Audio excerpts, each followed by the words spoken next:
Algumas questões das últimas provas de analista e técnico judiciário de tribunais regionais federais, com vista à próxima prova ali do TRF4, ok? Então, direto ao ponto aqui, já vamos colocar na tela a questão. Primeira questão, deixa eu ver se vocês estão vendo tudo ok. De 2025, né, desse ano, TRF6, aqui de Minas Gerais, é uma questão sobre imunidades tributárias. E ela pergunta o seguinte: o rol constitucional das imunidades tributárias, olha só, o rol constitucional das imunidades. Imunidade tributária é sempre constitucional, pessoal. É matéria constitucional. Não pode ser ampliada por legislação comum, correto? Porque lembre-se do seguinte: a imunidade está na Constituição. A isenção não, está na legislação infraconstitucional. Se a imunidade está na Constituição, a legislação infraconstitucional não pode ampliar nem reduzir. Por isso está certa essa questão, não pode ser ampliado pela legislação comum. Segunda questão, ainda sobre imunidades tributárias. Nos termos da jurisprudência, é inadmissível a aplicação retroativa da imunidade tributária. Motivo porque a sucessão de determinado imóvel pela União não a desobrigará de pagar os tributos até então devidos pelo sucedido, certo? Vamos lá. A União é uma pessoa que detém a chamada imunidade tributária recíproca. Então, ela não pode ser obrigada a pagar imposto por um estado, DF ou município, ok? No caso aqui, como se fala de determinado imóvel, seria, por exemplo, se fosse o ITR, que se de seu imóvel, já é um tributo de competência dela, não tem como ser exigido. Agora, se for o IPTU, é um tributo de competência municipal, né, que não poderia ser exigido da União. Só que tem um porém aqui. A imunidade tributária ela é aferida no momento da ocorrência do fato gerador. Por quê? Porque a imunidade é uma regra que ela se relaciona com a competência. Onde há imunidade, não há sequer competência para instituir determinado tributo. Então, sequer o legislador pode editar uma lei tributando um ente imune. Só que no caso da data da ocorrência do fato gerador, um particular é proprietário de um imóvel, ali surge a obrigação tributária. E o fato da União adquirir esse bem posteriormente não a exime, então, de ser responsável tributário pelo tributo que já nasceu, ok? A imunidade não tem o efeito de ser uma remissão por tributos já devidos, ok? Então, por isso ela está certa. Próxima questão sobre responsabilidade tributária. E fala que o redirecionamento da execução fiscal requerido em razão da dissolução irregular da pessoa jurídica executada. Uma questão recorrentíssima na prática. 90% das execuções fiscais cai nessa hipótese aqui, dissolução irregular e o redirecionamento. Como que funciona, então, essa questão? Súmulas 430, 435 do STJ e artigo 135, inciso 3º do CTN. Primeiro, o mero inadimplemento, o mero fato de uma pessoa jurídica ter dívidas tributárias não é suficiente para se responsabilizar os sócios, ok? Gravem isso. Mas o artigo 135 do CTN nos diz que, em caso de excesso de poderes, infração à lei, ao contrato social ou estatuto, ou seja, no caso de uma infração à lei, contrato social ou estatuto, os gerentes ou administradores dessas pessoas jurídicas são responsáveis tributários, ok? A obrigação, então, pode ser exigida neles desse caso. E a súmula 435 do STJ reconhece que a dissolução irregular é um fato que caracteriza essa infração à lei. Então, não é o fato de haver uma dívida tributária que permite a responsabilização do sócio, e sim a dissolução irregular que permite, ok? É assim que funciona. Prosseguindo aqui, então, não pode ser autorizada contra o sócio que não tenha exercido poderes de gerência quando da ocorrência do fato gerador inadimplido. Aqui há um complicador. A matéria é simples, mas a redação aqui deixou complicado. Um sócio que não tem exercido gerência, quando da ocorrência do fato gerador, pode ser responsabilizado? Sim. E eu vou te explicar por quê. Imagine que em 2023, 2024, o sócio A era o sócio administrador, ok? Sócio administrador da época dos fatos geradores. E o sócio B era um sócio que não era administrador na época dos fatos geradores, era só sócio. Mas em 2025, esse sócio A se retira da sociedade e o sócio B passa a ser o sócio administrador. Então, mero inadimplemento não é suficiente para se responsabilizar nenhum e nem o outro. Só que, posteriormente, em 2025, esse sócio que não era sócio gerente da época do fato gerador, mas o é agora, decide dissolver, encerrar irregularmente a empresa. Então, como essa dissolução, que é a infração à lei, quem a pratica é o sócio da época da dissolução, mesmo que ele não tenha sido sócio gerente da época dos fatos geradores. Ok? Esse que é o raciocínio. Então, sócio que não tenha sido sócio gerente, como está na questão, na época do fato gerador, pode ser responsabilizado? Sim. Quando, embora ele não fosse sócio gerente da época do fato gerador, ele é o sócio gerente da época da dissolução irregular. Ok? Então, como a questão diz que não pode ser autorizado, ela está errada, porque pode sim ser autorizada. Próxima questão. Vocês estão vendo bem? Estão. Ainda sobre responsabilidade tributária e o CTN. As obrigações principal e acessória mantêm-se em relação de dependência. Já está errado. Guardem o seguinte, pessoal. A obrigação acessória no direito tributário, ela é acessória só no nome. Mas no direito tributário vide a autonomia da obrigação acessória em relação à obrigação tributária. Aquela lição de que o acessório segue o principal, ela não é aplicável no direito tributário. E eu vou te dar um exemplo que vai deixar isso claro. Se uma instituição sem fins lucrativos, ela é imune aos impostos, não nasce obrigação de pagar imposto, ok? Perfeito. Mas mesmo assim ela tem que escriturar seus livros fiscais, ela tem que emitir nota fiscal, aí na nota fiscal sai lá a operação imune, ok? Então ela precisa continuar cumprindo as suas obrigações acessórias, porque a obrigação acessória é autônoma em relação à obrigação principal. Beleza, ok. Continuando aqui, essa aqui já deixa ela errada, mas vamos continuar. De modo que a eventual inconstitucionalidade da obrigação principal referente a determinado tributo contamina as obrigações acessórias. Não contamina, pessoal. Há a autonomia da obrigação acessória. Então, como diz que contamina, está errada. Seguimos para a próxima. Uma questão anulada que nós vamos pular para não confundir ninguém. Próxima. A respeito do sistema tributário nacional, considera as disposições e as alterações promovidas pela Reforma Tributária do Consumo, a Emenda Constitucional 132 de 2023, regulamentada pela Lei Complementar 214 de 2025. Vamos ver o que ela pergunta para a gente. A reforma tributária estabelece as mesmas hipóteses de imunidade para a contribuição sobre bens e serviços, a CBS, de competência da União, perfeito, CBS é uma contribuição de competência da União, e para o Imposto sobre Bens e Serviços, IBS, de competência compartilhada entre estados, DFs e municípios. Ok, aqui está certo, contribuição de competência da União, IBS de competência compartilhada dos municípios. As hipóteses de imunidade tributária são as mesmas?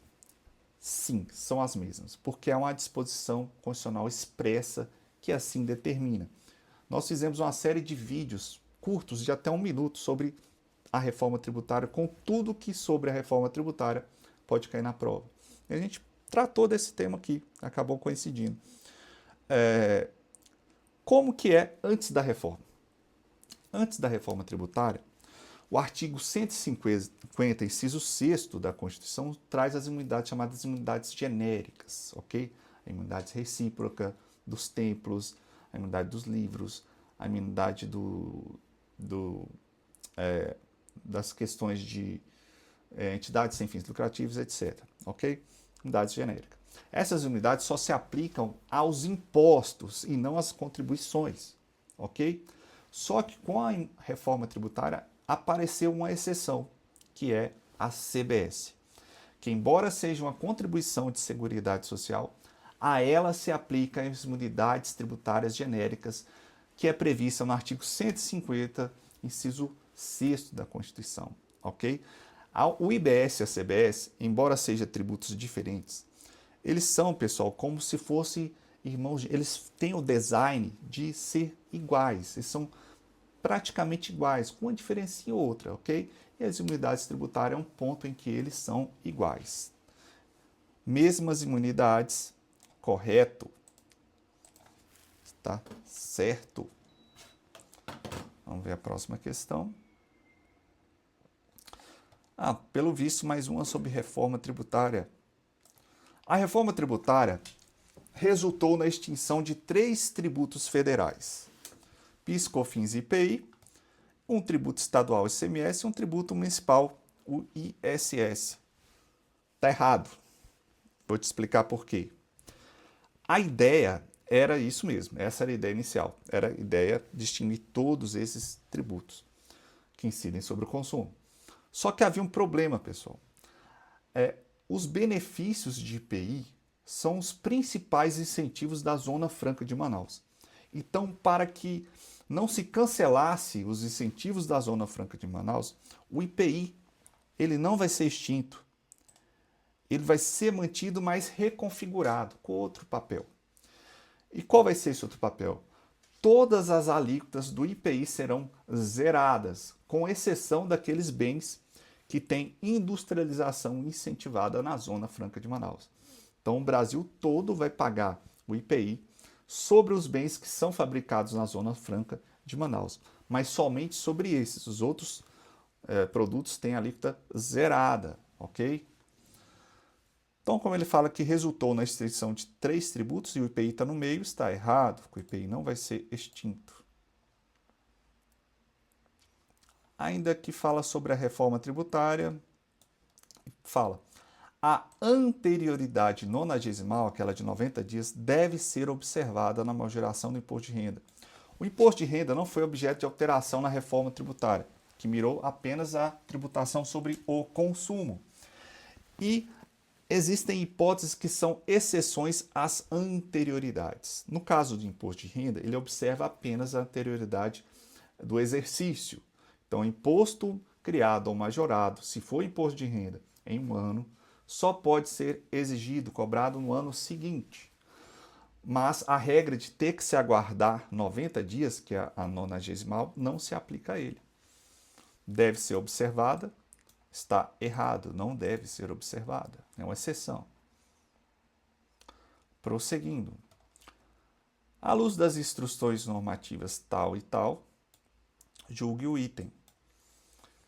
Em caso de pagamento efetuado por órgão federal à pessoa jurídica, pelo fornecimento de bens ou serviços, com acréscimo de juros e multas por atraso, a retenção do imposto de renda da CSLL, PIS e COFINS deverá incidir sobre o valor da nota fiscal excluídos. Pergunta, na verdade, aqui,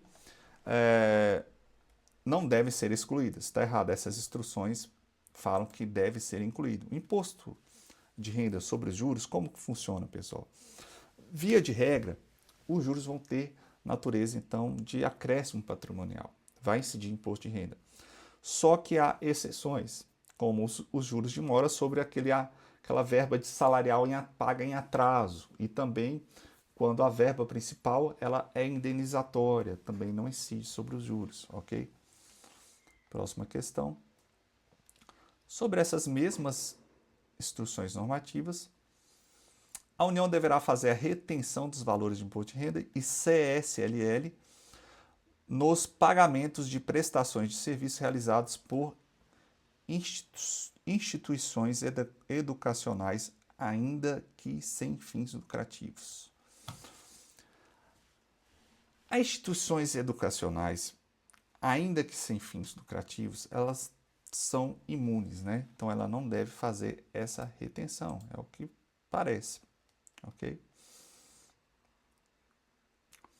Tá, com base na próxima questão, com base na Lei Complementar 116, 2003. Uma empresa com estabelecimento no município A, tá? Estabelecimento no município A, que presta serviço de execução de obra, no caso de demolição no município B, deverá pagar o ISS-QN neste último município federado. Está correto? Como que funciona isso? Um dos grandes problemas no ISS é saber qual município que é o competente para exigir o tributo. E esse imposto ele foi regulamentado por essa lei complementar. E ele estabeleceu o seguinte: via de regra, o imposto ele é devido no local do estabelecimento. Então, via de regra, seria o município que está, o município A, em que está o estabelecimento. Essa é a regra. Mas ele traz um rol de exceções. Tipo, essa é a regra, mas traz um rol de exceções que ela elenca, né? E entre essas exceções está justamente esse serviço aqui, de execução de obra, caso de demolição. E no caso, é devido a um município onde é prestado o serviço, correto? Beleza, exigiu então você conhecer esse funcionamento, conhecer essas exceções. Uma questão que tem certa recorrência, viu? Questão que cai muito em prova. Então a gente já sabe que esse tipo de questão cai em prova mesmo. Você tem que chegar na sua prova sabendo dela. Próxima questão ainda sobre ISS-QN. É interessante a gente ver aqui, pessoal, que já é duas questões numa prova para TRF, ou seja, um tribunal federal perguntando sobre imposto sobre serviço. Às vezes a gente vai fazer prova e imagina o seguinte: vai ser exigido na prova os tributos que são federais. A gente tem uma série de imposto federal, tem 8 impostos federais, tem uma série de contribuição federal. A maioria dos tributos são federais, mas o examinador vai lá no município e pega um imposto que não vai cair na sua prática. Porque trabalhando no TRF você não vai lidar com o ISS, mas cai na sua prova, pessoal. Em relação aos impostos, taxas e contribuições, assinale aqui. A gente está fazendo a prova de analista na especialidade contabilidade, ok? Por isso está um pouquinho mais puxado. Os estados e DF poderão instituir contribuição para custeio, expansão e melhoria dos sistemas de monitoramento para segurança e preservação de logradouros públicos, sendo lista a sua cobrança no mesmo exercício financeiro que haja sido publicada a lei que a instituir. Aqui é uma questão de alteração também da reforma tributária. Antes da reforma tributária, a gente tinha a contribuição de iluminação pública para o custeio do serviço de iluminação pública. Com a reforma tributária, isso a gente tratou também nos nossos vídeos curtos ali, dos shorts, ela foi ampliada. Além do custeio, entrou a expansão e melhoria, e além dos serviços de iluminação pública, entrou os serviços de monitoramento de logradouros públicos, a COSIMP agora, ok? Então, lista sua cobrança no mesmo exercício financeiro? Isso aqui é possível. Agora, não é de competência dos estados, que já está errado, mas dos municípios. Do DF, sim, porque ele tem competência municipal, então aqui já deixa a questão errada. Sendo lista sua cobrança no mesmo exercício financeiro, também está errado.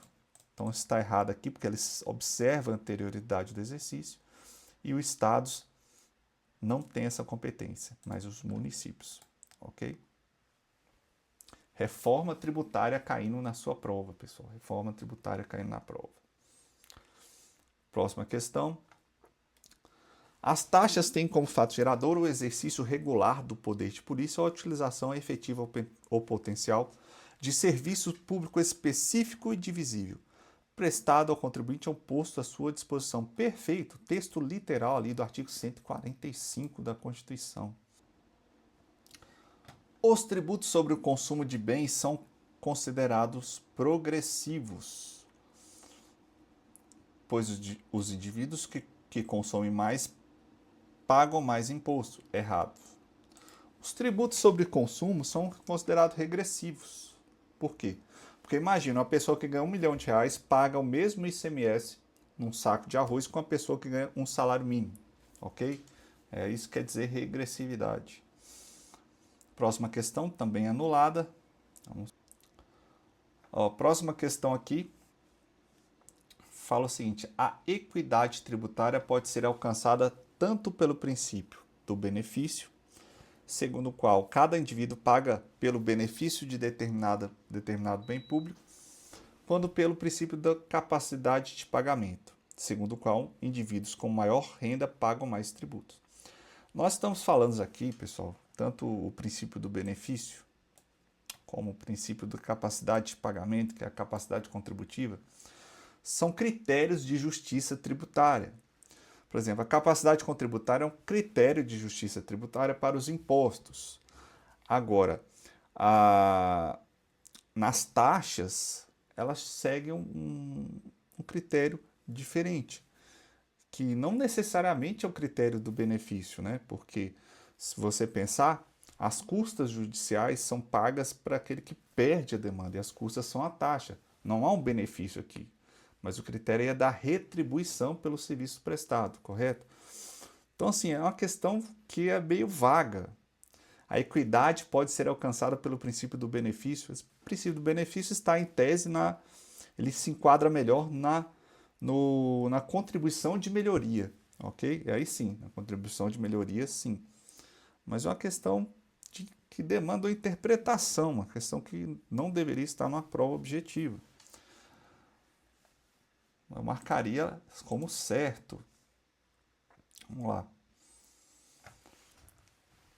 TRF5 agora, na lista judiciária, área judiciária, concurso de 2024. O imposto sobre importação está sujeito ao princípio da anterioridade geral. Errado. O imposto sobre importação está sujeito ao princípio da anterioridade nonagesimal. Errado. O imposto de importação não está sujeito aos princípios da anterioridade. Correto. Letra C, pessoal. Letra C é uma exceção à anterioridade, porque é um tributo extrafiscal, ok? Extrafiscal. Passo próximo aqui. Analista do TRF5. Assinalia a alternativa que apresenta o prazo de prescrição para o sujeito passivo propor ação anulatória da decisão administrativa que denegar a restituição. Esse prazo é de 2 anos. Existe uma série de discussões sobre isso, porque já é complicado você falar de prazo de prescrição para uma ação anulatória, né? Mas é texto de lei, texto do CTN.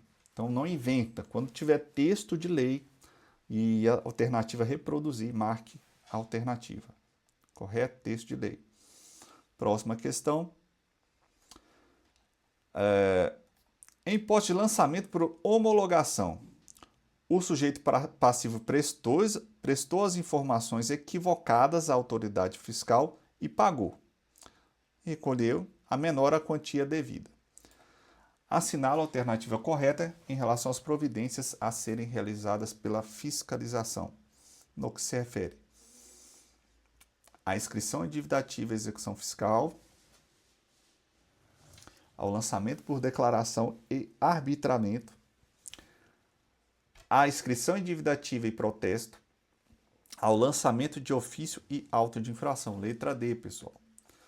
Quando o sujeito passivo ele declara a menor, o artigo 149 do CTN traz aí o chamado lançamento direto substitutivo da atividade do contribuinte, ok? 149. Quando o contribuinte não presta as declarações ou presta de forma equivocada, cabe lançamento de ofício e auto de infração.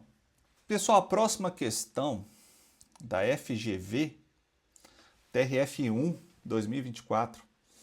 A União concedia desconto para determinado tributo federal. desde que presente a condição de antecipação do pagamento, conforme previsão legal. Isso é possível? Sim.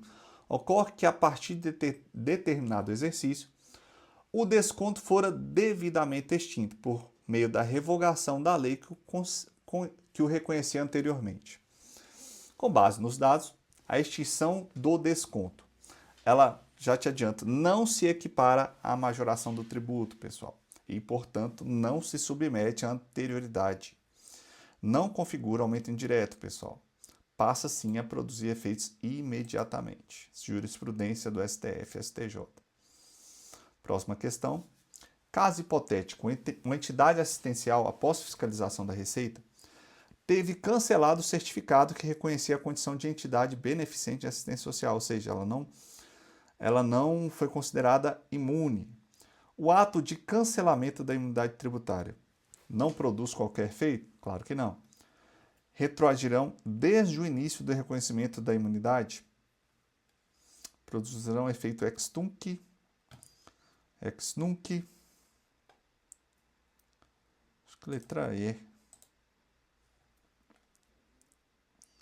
Perfeito. Questão anulada. Outra questão. Por meio de medida provisória, que fez um aumento da alíquota geral de um imposto, sujeita ao princípio da anterioridade anual.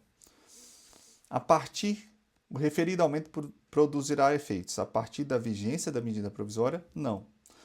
Quando temos a medida provisória, não é preciso aguardar que ela seja convertida em lei para se contar a anterioridade. Se conta a partir da própria edição da medida provisória. Então, o aumento produzirá efeitos a partir o exercício financeiro seguinte. Está aqui, ó, letra D. Artigo 62 da Constituição, texto da Constituição. Pessoal, e por enquanto foi essa. A gente volta depois com mais questões para você. E as questões a gente comentou as questões mais recentes dessa prova, né? Tá caindo muita questão de reforma tributária, questões que têm uma dificuldade de média elevada. E a gente se vê aí na próxima. Valeu, até mais.